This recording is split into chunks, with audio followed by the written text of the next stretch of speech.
Alam mo ba?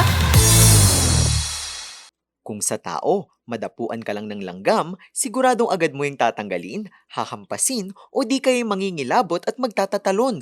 Lalo na kung nag-aakyata ng mga langgam sa paa mo, matanggal mo lang ang mga ito.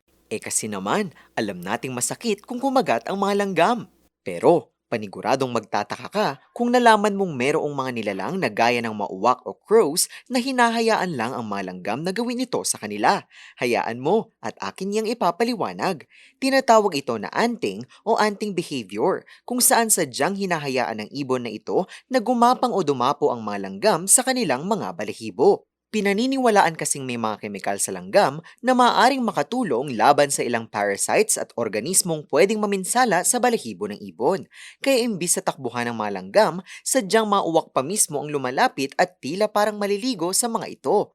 Ngunit sa kabilang banda, hindi pa ganap na tiyak ng mga siyentipiko kung iisa lang ang dahilan sa likod ng anting behavior na ito, dahil posible rin na may iba pang dahilan o benepisyo ang ganitong gawain. Sa kabuuan, ang anting behavior ng mauwak ay parang isa na ring natural na feather care ng mga nilalang na ito. May trivia pa ba kayong nais malaman? I-comment na yan at ito ay aming aalamin. Ngayon, alam mo na.